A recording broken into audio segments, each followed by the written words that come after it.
السلام علیکم ورحمۃ اللہ وبرکاتہ۔ دوستو، کیا آپ نے کبھی عالمی جغرافیہ پر نظر ڈالی ہے؟ بر اعظم ایشیا کے جنوب مغرب کی جانب خلیج عرب میں 17,820 مربع کلومیٹر رقبہ پر پھیلا ہوا ایک ننھا سا آزاد عرب ملک آپ کو نظر آئے گا۔ اس کے شمال میں عراق کے حدود ملتی ہیں تو جنوب میں سعودی عرب سے ملا ہوا ہے، اور اس کے شمال مغرب میں خلیج فارس کے سواحل ملتے ہیں۔ کویت اس جزیرہ نما ملک کا تاریخی نام ہے جو عربی لفظ کوت سے آیا ہے، اور کوت عربی زبان میں اس عمارت کو کہتے ہیں جہاں اسلحہ جمع کیا جاتا ہے۔ کوت اس قلعے کو بھی کہتے ہیں جو پانی کے کنارے تعمیر پایا ہو۔ کہا جاتا ہے کہ تاریخ میں کویت کا نام پہلی بار سکندر اعظم کے زمانے میں استعمال میں آیا تھا۔ اس نے جزیرہ فیلکیہ کو بسایا اور اس کا نام ایکا روس رکھ دیا۔ 17ویں صدی اور اس سے پہلے یہ خطہ کرین کے نام سے جانا جاتا تھا، جس کے معنی ٹیلا، تودا اور اونچی زمین کے آتے ہیں۔ جدید کویت کی تاریخ 17ویں صدی کے آخر اور 18ویں صدی کے آغاز سے شروع ہوتی ہے۔ بنو خالد کا قبیلہ سرزمین نجد سے تعلق رکھتا تھا۔ انہوں نے اس شہر کی داغ بیل ڈالی اور شہر کے اطراف قلعہ کی تعمیر کروائی۔ قلعہ کی دیواریں پہلی بار 1760 میں پایا تکمیل کو پہنچی۔ آل سبا کا تعلق بھی اسی قبیلے سے تھا۔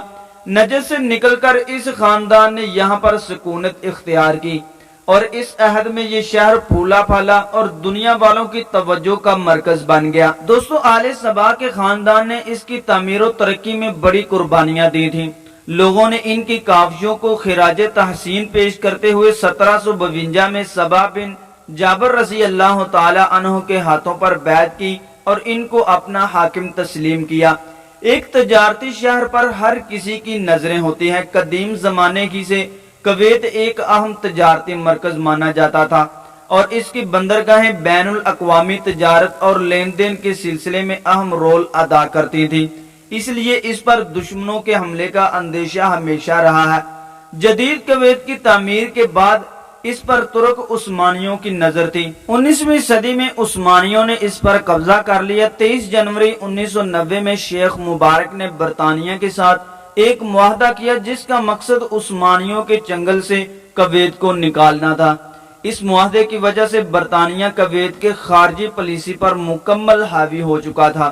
اس کے بعد 1913 میں اینگلو عثمان سمجھوتے پر دستخط کے بعد حکومت برطانیہ اور عثمانی حکومت نے امیر کویت شیخ مبارک سبا کو خود مختار کویت سٹی کے حکمران کے طور پر نامزد کر دیا، مگر پہلی جنگ عظیم کے شروع ہونے کے فوراً بعد اس معاہدے کو توڑتے ہوئے برطانیہ نے اعلان کیا کہ کویت سلطنت برطانیہ کے ماتحت ایک آزاد بادشاہی نظام والا ملک ہے۔ شیخ مبارک سبا کے دور میں کویت میں تعلیمی بیداری پیدا ہوئی۔ 1911 میں مدرسہ مبارکیہ کے نام سے کویت کا سب سے پہلا تعلیمی ادارہ قائم کیا گیا تھا۔ یہ نسبت شیخ مبارک ہی کی طرف تھی۔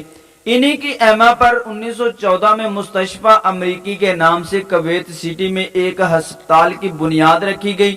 یہ کویت کی پہلی عمارت تھی جس میں سیمنٹ اور لوہے کا استعمال ہوا تھا۔ 1915 میں جب شیخ مبارک رحلت فرما گئے تو ان کے بڑے بیٹے شیخ جابر مبارک سبا ان کے جانشین بن گئے۔ ان کی مدت حکومت صرف 2 سال تھی۔ ان کے بعد ان کے برادر شیخ سالم مبارک سبا نے تاج و تخت سنبھالا۔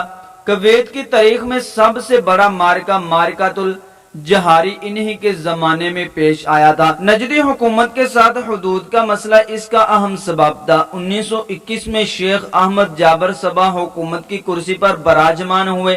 آپ بڑے دلیر، حاضر دماغ اور دور اندیش لیڈر تھے۔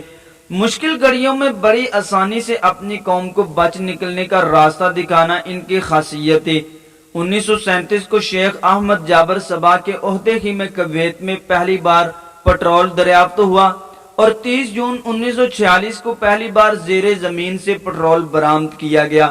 1948 کو شیخ احمد جابر سبا ہی کے دور حکومت میں احمدی شہر کی بنیاد ڈالی گئی جو انہی کے نام کی طرف نسبت رکھتا ہے۔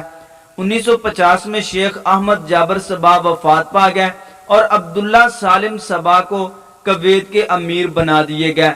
یہ وہ پہلے امیر تھے جنہوں نے کویت میں سیاسی زندگی کو نظام سے جوڑا اور یہاں پر سیاست کو ایک نیا رخ دیا۔ انہوں نے اس کے لیے ایک دستور بھی واضح کیا جس کی وجہ سے انہیں ابو دستور کے نام سے بھی یاد کیا جاتا ہے۔ ان کے عہد میں وسیع پیمانے پر تعمیراتی کام کا آغاز ہوا جس کی بنا پر قلعے کی دیواریں توڑ دی گئیں اور توڑ دینے کا فیصلہ کیا گیا۔ 1957 کو قلعہ کے 5 مرکزی دروازوں کو باقی رکھتے ہوئے ساری دیواریں گرا دی گئیں۔ شیخ احمد جابر صبا کے بعد شیخ عبداللہ سالم صبا کویت کے امیر بن گئے۔ یہ کویت کے 11ویں امیر تھے۔ انہی کی کاوشوں اور کوششوں سے کویت نے آزادی کا پرچم لہرایا۔ کسی بھی ملک کی آزادی کا مطلب یہ ہوتا ہے کہ وہ اپنے داخلی اور خارجی امور کو نمٹانے میں خود کفیل رہے اور ان میں کسی غیر کی دخل اندازی نہ ہو۔ اسی کو پیش نظر رکھتے ہوئے امیر مصوف نے 1959 میں ملک کے داخلی امور اور معاملات سے غلامی کی پرچائی کو ختم کرنے کے سلسلے میں بہت سے اہم فیصلے صادر فرمائے۔ یہ آزادی کی جانب بڑھتا ہوا پہلا قدم تھا۔ اسی سال دسمبر میں ملک کے عدالتی نظام کو مضبوط اور مستحکم کرنے کے سلسلے میں بھی ایک مکتوب فرمان جاری کیا گیا جس کی وجہ سے اہل کویت اندرون ملک حالات سے نمٹنے اور درپیش مسائل کو خود حل کرنے کے قابل بن گئے۔ اس وقت تک کویت کا عدالتی نظام بھی دستے غیر میں تھا۔ دوستو، شیخ عبداللہ سالم صبا حکومت برطانیہ پر دباؤ بناتے رہے کہ وہ 23 جنوری 1899 کے معاہدہ کو معطل کر دے۔ ان کی یہ کوششیں رنگ لائیں اور برطانیہ اس معاہدے کو معطل کرنے پر مجبور ہو گیا۔ آخر کار 19 جون 1961 کو کویت برطانیہ معاہدہ منسوخ کر دیا گیا اور کویت میں آزادی کی صبح نمودار ہوئی۔ حصول آزادی کے بعد 11 نومبر 1962 میں واضح شدہ نئے دستور کا اجرا ہوا۔ شیخ عبداللہ سالم صبا کو آزادی کویت کے پہلے امیر ہونے کا شرف بھی حاصل ہے۔ 1965 میں شیخ انتقال فرما گئے اور شیخ صبا سالم صبا نے ان کی جگہ لے لی۔ اس کی سطح زمین مغرب سے مشرق کی جانب ڈھلوان میں ہے اور مغرب کی جانب زمین کی اونچائی سطح سمندر سے 300 میٹر سے زیادہ نہیں ہے۔ کویت کے بڑے حصے کو ریتلے صحرائے عرب نے گھیر رکھا ہے جس کی وجہ سے سطح زمین نرم اور ریتلی ہے۔ جگہ جگہ کم اونچائی والے ریت کے ٹیلے بھی نظر آتے ہیں۔ اس جزیرہ نما ملک کے آس پاس تقریباً 9 جزیرے پائے جاتے ہیں جن کے نام کچھ اس طرح ہے۔ جزیرہ فوبیان یہ کویت کا سب سے بڑا اور خلیج عرب کا دوسرا بڑا جزیرہ ہے۔ جزیرہ فیلکیہ یہ کویت کا واحد جزیرہ ہے جسے بسایا گیا ہے۔ جزیرہ وربا، جزیرہ کبرا، جزیرہ اوہا، جزیرہ ام المرادم، جزیرہ مسکان، جزیرہ کاروا، جزیرہ ام النمل یہ جزیرے کویت کے اندر پائے جاتے ہیں۔ طرز حکومت کی بات کریں تو کویت میں حکومت کی نوعیت عینی شاہنشاہیت کی ہے۔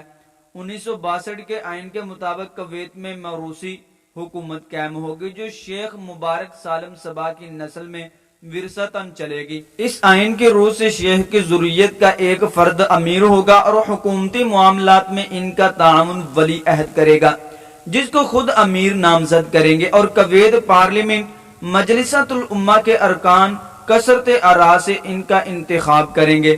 اگر کثرت آراء اس کے لیے موافقت نہ کرے تو امیر شیخ مبارک کی نسل میں سے 3 افراد کا نام پیش کریں گے اور مجلسۃ الامہ کو ان میں سے کسی ایک کو ولی عہد چن لینا ہوگا۔ امیر کویت میں امیر ریاست کے سربراہ ہوتے ہیں۔ 1962 کے آئین کی روح سے امیر کویت سپریم اتھارٹی ہوتے ہیں۔ اموری اقتدار میں وزیر اعظم ان کا تعاون کرتے ہیں۔ وزیر اعظم کا تقرر اور ان کی برطرفی کا حق رکھنے کے ساتھ ساتھ پارلیمان کی تنسیخ اور آئین کے بعض حصوں میں ترمیم کرنے یا انہیں معطل کرنے کا بھی انہی کو پورا حق حاصل ہوتا ہے۔ دوستو، کویت کی کرنسی کی بات کریں تو کویتی دینار 1960 سے اسٹیٹ آف کویت کی سرکاری کرنسی ہے۔ سینٹرل بینک آف کویت اس کو جاری کرتا ہے۔ اس سے پہلے یہاں تاریخ کے مختلف ادوار میں مختلف کرنسیاں وقفے سے بدلتی رہی ہیں۔ ان میں قابل ذکر ریزرو بینک آف انڈیا کا جاری کردہ ہندوستانی روپیہ ہے جو 1960 سے پہلے یہاں جاری تھا۔ کویتی دینار آج کی دنیا میں زر مبادلہ کی سب سے مہنگی شرح رکھتا ہے۔ ایک کویتی دینار تقریباً 3.46 امریکن ڈالر کے برابر ہوتا ہے اور ایک کویتی دینار 1000 فلس کا ہوتا ہے، اور سینٹرل بینک آف کویت نے اس کے نقدی اوراق میں 6 حصوں پر مشتمل کیا ہے: ربع دینار، نصف دینار، 1 دینار، 5 دینار، 10 دینار اور 20 دینار میں جاری کیا گیا ہے۔ منسٹری برائے منصوبہ بندی کے اعداد و شمار کے مطابق 2008 کے آخر تک کویت کی کل آبادی 34 لاکھ تھی۔ ان میں سے 10 لاکھ کویتی تھے اور باقی غیر ملکی اور تارکین وطن تھے، جن کی تعداد تقریباً 22 یا 23 لاکھ بنتی ہے۔ غیر ملکی آبادی کو عربی اور غیر عربی میں تقسیم کیا جا سکتا ہے۔ غیر عرب کمیونٹی میں سب سے زیادہ مصری ہیں، دوسرے اور تیسرے درجے میں بلا ترتیب سوری اور اردن کے لوگ آتے ہیں۔ غیر عربوں میں ہندوستان کی سب سے زیادہ تعداد پائی جاتی ہے۔ دوستو، دستور کی روح سے یہاں کی سرکاری زبان صرف عربی ہے، البتہ سرکاری دستاویزات، عام ہدایات اور اس طرح کی چیزوں میں انگریزی زبان کو بھی دوسری زبان کے طور پر استعمال کرنے کا رواج پایا جاتا ہے۔ مذہب کی بات کریں تو اسلام یہاں کا دستوری مذہب ہے، جو یہاں کی اکثریت کا دین ہے۔ یہاں کی آبادی کا تقریباً 85% اسلام کو ماننے والوں کا ہے۔ آئین کی روح سے یہاں پر دوسرے مذاہب کو بھی آزادی حاصل ہے۔ دوستو، تہذیب کی بات کریں تو کویتیوں کی اپنی خاص تہذیب ہے۔ طرز زندگی میں اور عادات اور اطوار میں عربی اور اسلامی ثقافت کی چھاپ نمایاں ہوتی ہے۔ دوستو، آج کی ہماری ویڈیو یہاں تک ہی۔ ویڈیو اچھی لگی ہو تو پلیز لائک کر دیں، چینل کو سبسکرائب کر دیں اور بیل کے بٹن کو بھی دبا دیں تاکہ ہماری ہر نئی آنے والی ویڈیو کا نوٹیفیکیشن بر وقت آپ تک پہنچتا رہے۔ السلام علیکم ورحمۃ اللہ وبرکاتہ۔